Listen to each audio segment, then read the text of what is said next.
လူအများမမြင်နိုင်သောအရာများကိုမြင်နိုင်သူများအကြောင်းကိုမိတ်ဆွေတို့စဉ်းစားဖို့ပါသလား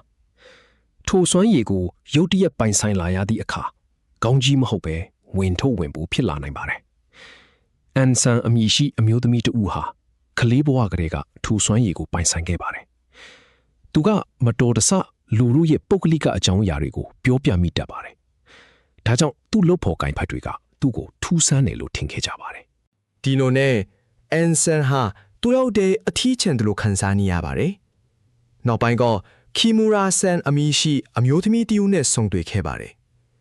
သူမကလည်းအန်ဆန်လိုပဲအမည်အာယုံထူးခြားသူဖြစ်ပါတယ်သူတို့နှစ်ဦးဟာတွေးကြုံနေရတဲ့အခက်အခဲတွေကိုမျှဝေရင်းရင်းနှီးလာကြပါတယ်ဒါပေမဲ့အန်ဆန်ရဲ့အမည်အာယုံထူးခြားတဲ့အထက်အရာရှိကခီမူရာဆန်ဟာတေဆုံးသွားသူဖြစ်ကြောင်းပြောပြခဲ့ပါတယ်အထက်အရာရှိကသူမနဲ့ဆက်သွယ်ခြင်းမပြုဖို့အန်ဆန်ကိုတတိပေးခဲ့ပါတယ်ထိုချိန်မှစ၍အန်ဆန်ဟာခီမူရာဆန်ကိုမတွေ့တော့ပါဘူးဒီဖြစ်ရပ်တွေကအန်ဆန်ကိုပိုပြီးဝင်ထုတ်ဝင်ဖို့ဖြစ်စေခဲ့ပါတယ်အေဆန်လို့ခေါ်တဲ့ဆံမင်းညက်ဆရာမတူပါလေတခါတည်းမှာတစေးဒီမြင်တတ်ပါတယ်သူ့မှာအမြင်အာယုံကိုပိတ်ထားနိုင်တဲ့ခလုတ်တစ်ခုရှိပါတယ်တရက်မှာလူစီကားတဲ့ရထားပေါ်မှာသူစိမ့်သေးလောက်ကသူ့ကိုစိုက်ကြည့်နေတဲ့လို့အေဆန်ခန်းစားခဲ့ရပါတယ်သူစိုက်ကြည့်နေသူဟာမျက်စိတစ်လုံးလေးရှိတဲ့လူပုံတံပြောင်းလဲနေတဲ့အရေးနဲ့ကြီးဖြစ်နေတာကိုအေဆန်တွေ့ခဲ့ရပါတယ်ဒီအရေးနဲ့ကြီးကအေဆန်ကိုစိုက်ကြည့်နေပြီးသူ့လက်တစ်ဖက်ကိုလိုက်လှည့်နေခဲ့ပါတယ်အေဆန်ဟာရထားပေါ်ကနေကမန်းကတန်းဆင်းပြေးခဲ့ပါတယ်ဒါပေမဲ့အိမ်ပြန်ရောက်ပြီးမှန်ထဲမှာသူ့ကိုသူကြည့်လိုက်တဲ့အခါထိုအရေးနဲ့ကြီးဟာသူ့နောက်မှာရှိနေတာကိုတွေ့လိုက်ရပါတယ်စံပင်ညက်ဆီယာမာတူအနေနဲ့အေဆန်ဟာသူ့ဖောက်တဲ့တွေကိုမှန်ထဲကနေတစ်ချိန်လုံးကြည့်နေရပါတယ်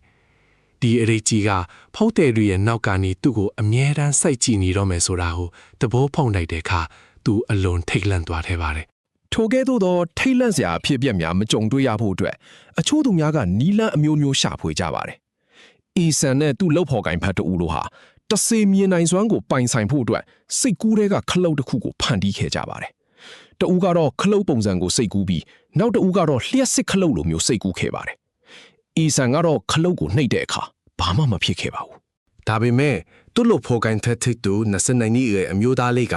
လက်စစ်ခလုတ်ကိုစိတ်ကူးနဲ့ဖွင့်လိုက်တဲ့အခါမကြာခဏပြန်ပိတ်သွားတတ်ပါတယ်။တညမှာသူအိမ်ပြန်လမ်းမှာခလုတ်ကိုဖွင့်လိုက်တဲ့အခါအလွယ်တကူပွင့်သွားခဲ့ပါတယ်။ထိုနေရာဟာမကြာသေးခင်ကမှရန်တိုက်မှုဖြစ်ခဲ့တဲ့နေရာဖြစ်ပါတယ်။သူဟာလေဘင်းကျိုးနေတဲ့အမျိုးသားတဦးကိုမြင်လိုက်ရပြီးသူမက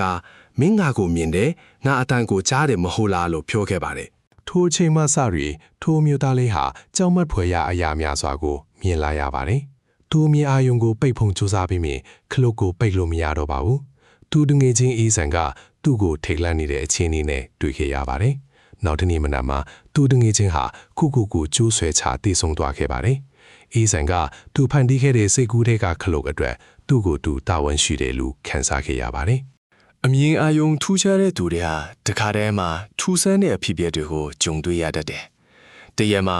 အမျိုးသားတူနဲ့သူ့ရဲ့အမြင်အာယုံထူးခြားသူတငယ်ချင်းတို့ဟာစောတော့ဆိုင်တစ်ခုရှိတဲ့အဆောက်အုံတစ်ခုကိုတွားခဲ့ကြပါတယ်။သူတငယ်ချင်းကမြေအောက်ခန်းကကြောက်စရာကောင်းတယ်လို့ပြောပြီးအဆောက်အုံထဲမဝင်နိုင်ဘူးလို့ညင်းခဲ့ပါတယ်။မြေအောက်ခန်းမရှိဘူးလို့ထင်ရပေမဲ့မြေအောက်ခန်းကကြောက်စရာကောင်းတယ်လို့တငယ်ချင်းကဆက်ပြောခဲ့ပါတယ်။နောက်ပိုင်းမှာအနီးနားကခောက်ဆွဲဆိုင်ပိုင်ရှင်ကလည်းအဖွားအိုတဦးကဒီအဆောက်အအုံရဲ့မြေအောက်ခန်းကကြောက်စရာကောင်းတယ်လို့မေးမြန်းခဲ့ကြောင်းပြောပြခဲ့ပါတယ်။နောက်ပိုင်းမှာထိုစားတောက်ဆိုင်မှာအလုပ်လုပ်တဲ့အတွင်းပိုင်းဒီဇိုင်နာတဦးက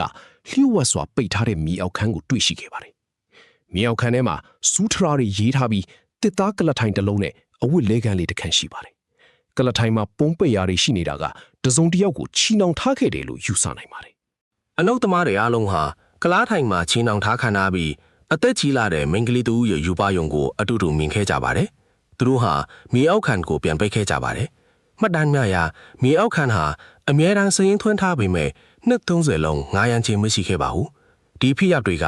အမြင်အာယုံထူးခြားသူတွေသားမဟုတ်ပဲတာမန်တို့တွေပါမြင်နိုင်တဲ့ကဘာအီးရဲ့ထိတ်လန့်ဖွယ်ရာတွေကိုတွေးကြုံခံစားရနိုင်တယ်ဆိုတာပြသနေပါတယ်